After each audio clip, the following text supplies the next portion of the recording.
If you guys didn't know, this is Pythagoras right here. He is the most popular Greek philosopher accredited for making the observation of boats disappearing from bottom up when moving away from an observer at a shoreline over the ocean. Let's do a thought experiment. If me and you are out at this shoreline right here, looking out to the horizon and we see no boats, the assumption would be, if we were on a spherical Earth, that those boats have gone over the horizon, correct? What if I told you we can prove that wrong by zooming in on the apparent horizon? And you can actually resolve boats back again, proving that they didn't go over a physical or geometric curve. You see, no boats. They've all gone over the curvature of the Earth, right? Is it a boat? I wonder if it's more to do with perspective, angular resolution, and Rayleigh's criterion. All that they did, guys, was take perspective and reverse engineer it and say that it was an artifact of the Earth being a ball. As an object, like a boat, goes further and further away from an observer, just like these trees here, let's assume they're all the same size, as they get further and further away, they decrease in angular size, causing their angular size to become unresolvable due to Rayleigh's criterion. This is Rayleigh's criterion. As two sources of light get closer and closer together, they become one. They essentially become indistinguishable. You guys have never seen somebody demonstrate this with a quarter and a table? It's really mind-blowing, to be honest. I think you'll enjoy it, Globers. I think this guy puts it very elegantly, so I'll play the clip for you now. Now you Globers are going to sit at home and say that table is just higher than the observer height or the camera height. Now let's get that sorted quick smart. When we zoom in, we increase the focal length and increase the angular resolution. And we can resolve that coin in its entirety. As you can see, the bottom of the coin shining. Everything is perspective, and it can't be reverse engineered to just trick everyone to think the Earth's a ball, okay? The rising and lowering of the sun over the course of the year, the rising and lowering of stars when you're getting more north or south, all can be explained by perspective, and none of them necessitate that the Earth is a spinning, wobbling space pear. I went over this a little bit in my last video, but perspective quite literally controls all of our observations, because when we make observations, we use our eyes. So the ground ramps up, the sky ramps down. I mean, if you just look up the definition of the horizon, let's just look at it real quick. The apparent intersection of the Earth and sky as seen by an observer. This apparent intersection is created by perspective, and you have to take it into account when making any observations, especially ones which claim the sphericity of the Earth. So if you ever hear anybody saying that boats going over the horizon or things disappearing from bottom up prove that the Earth's a ball, simply laugh at them for me.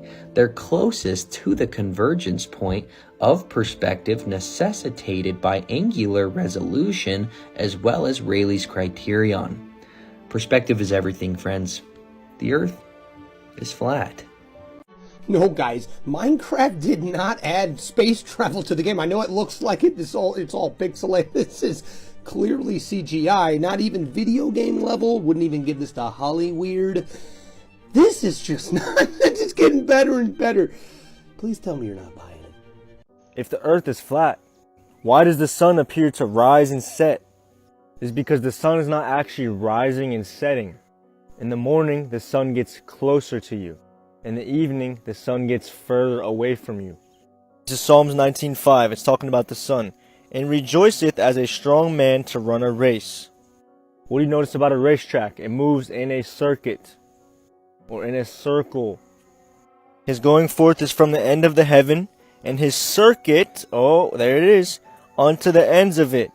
And there is nothing hid from the heat thereof. Alright, so the sun and the moon actually move in a circuit type fashion around the flat earth. This is where we get clocks from. Alright, it's like a racetrack. See? It goes around and around and around.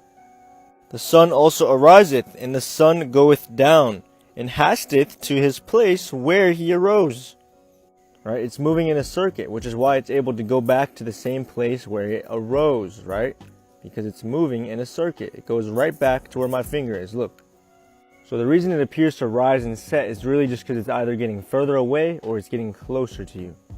Right? The reason it appears to be rising is because it's getting closer to me. Imagine there was an airplane all the way over there, super far away. It would appear to be right above those trees, right? If it was really far away, but the closer it got to me, it wouldn't change altitude. It would just look like it's higher up in the sky, right? Could somebody explain to me how NASA can get data from 4 billion miles away, but I keep losing my Wi-Fi signal in the kitchen?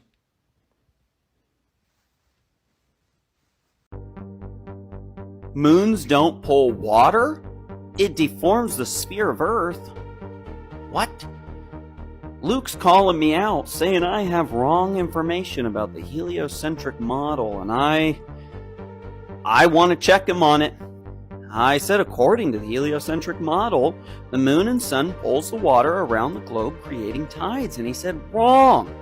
A quick Google search will provide you with the information. I said, bet. I went ahead and Googled it.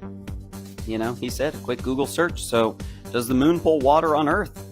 On the near side of the Earth, the side facing the moon, the gravitational force of the moon pulls the ocean's water towards it, creating one bulge. I think that's pretty clear. So that's a common misconception I see quite often, is that people believe they know their model, but they end up not knowing it. I'm not sure what it is, but I was there. I was there before I became a flat earther. There were things I thought I knew about the globe, and then I looked into it and I realized, oh, that's not exactly as I thought previously. And that affects reality for them, because he believes that it deforms the sphere of Earth. He told me to look into it. I just wanted to look into it and, you know, put this out there for people, that there's a lot of things that you might not actually know about the heliocentric model, and there were things that I didn't know, and when I looked into them, you know, they made me start thinking, like, okay, well, this doesn't actually make all that much sense. And compared to the flat earth model, the flat earth model's Occam's razor. It's a little more simple, a little more understandable. Just make sure you guys study your model so you know what you really believe in, because this could be you. Stay flat, my butts. So check this out, guys. This is the Lockheed SR-71 Blackbird, and its top speed is 2,200 miles an hour. Also, the SR-71 can fly at altitudes above 80,000 feet. Let's just think about it for a minute. If the Lockheed can go over 2,000 miles an hour, how much curvature should it account for to stay at the same altitude? So again, its top speed, 2,200 miles an hour, and let's just say there's 2,200 miles between point A and point B. That means that there would be 570 miles of curvature drop between the 2 points of reference. That means the Lockheed will be dipping 9.5 miles per minute, or 836 feet per second. Did y'all catch the last part? 836 feet per second. But let's just see what NASA has to think about planes flying over the Earth. This is NASA's document 1207, called Derivation and Definition of a Linear Aircraft Model. Summary: this report documents the derivation and definition of a linear aircraft model for a rigid aircraft of constant mass flying over a flat, non-rotating Earth.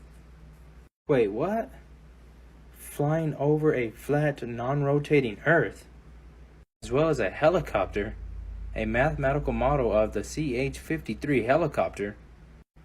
The helicopter equations of motion are given in body axis with respect to a flat, non-rotating Earth.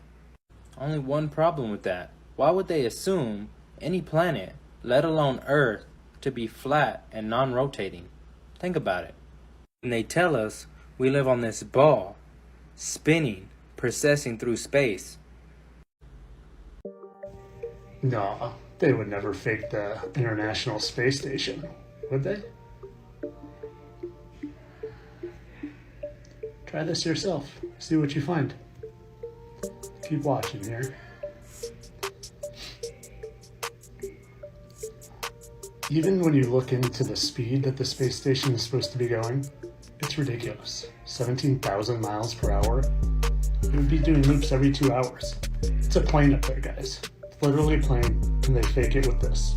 They put things in plain sight to relieve themselves of bad karma. Look at this. It's right there. Go try it yourself. In mechanical engineering, when you want to toughen or harden a piece of material, a steel, an iron, carbon-based steel, yeah, what you do is you stick it in a forge, and it heats it up till it's red hot, and it goes orange, yeah. And you know it's at the right temperature to quench. So what you do is you quench that in water, and it freezes the molecules, okay, into a particular form, and that gives you a hardened, what they call case hardened structure on the outside of the material, okay. How you know that material, yeah, is at the right temperature is you use a magnet, and you place the magnet against the piece of steel, and when it becomes non-magnetic, it's at the right temperature. So what does that tell you? It tells you that carbon-based elements, when they reach a certain temperature, they lose magnetism. Now, are we not told that the core of our planet is iron, molten iron? Molten iron cannot be magnetic. Did you know that the Earth curve formula is 8 inches per mile squared? If that's true, then we shouldn't be able to see Mount San Jacinto from 123 miles away from Malibu. There should be 7,000 feet of curvature, but when you turn on the infrared lens, we see the mountain come into full view. Try it for yourself. The best camera to use is a Nikon P1000. Go to flatearthdave.com to see more experiments like this one, and download the app to connect with like-minded people that are truly awake.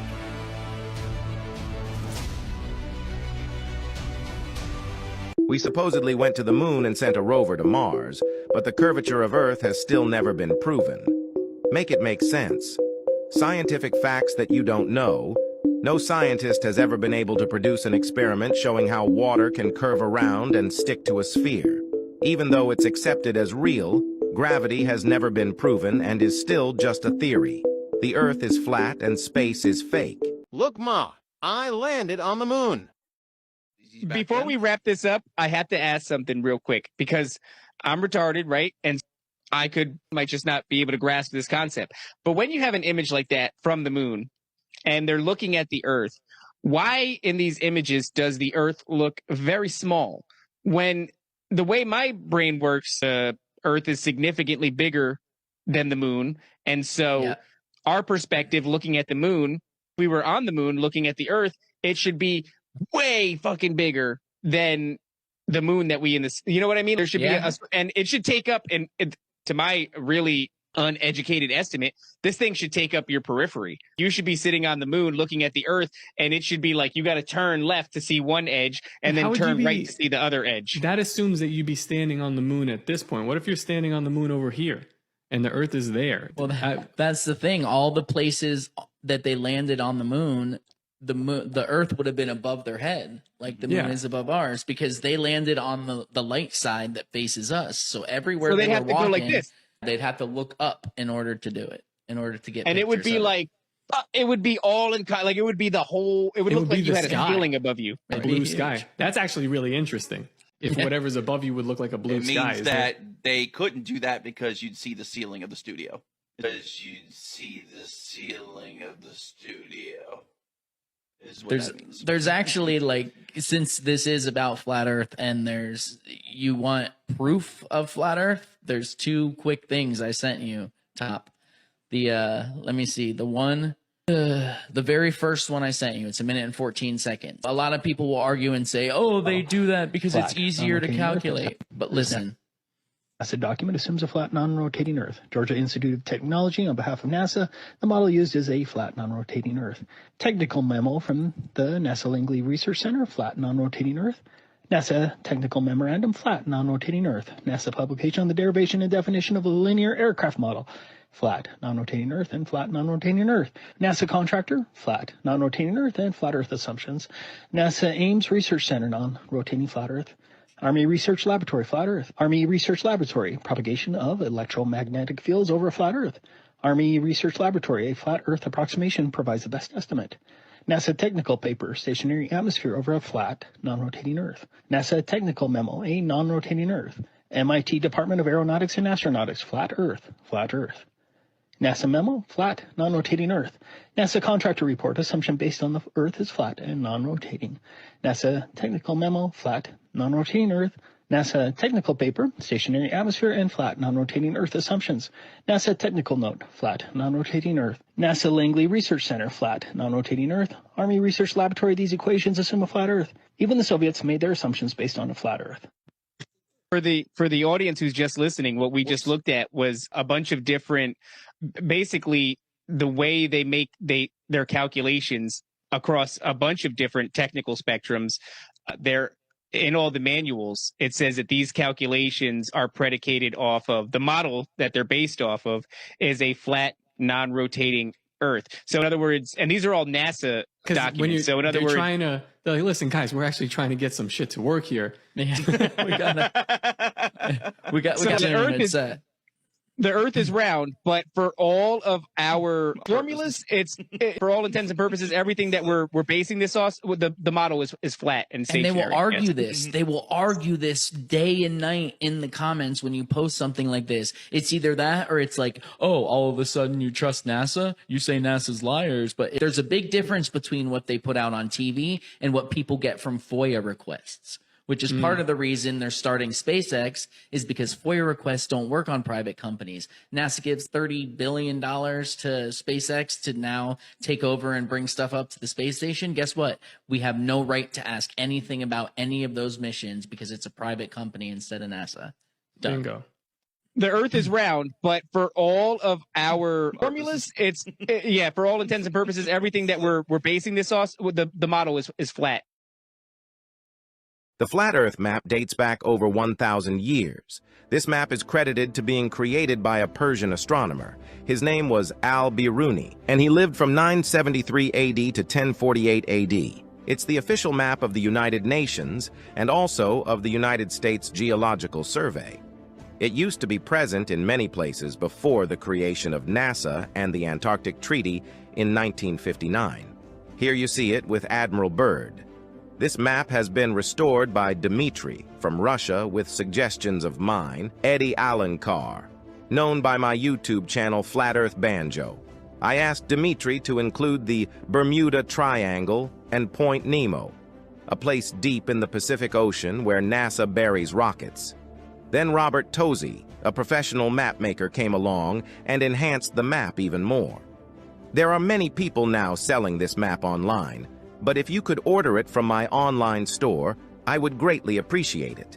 Visit my store now and order one of the items. I humbly thank you.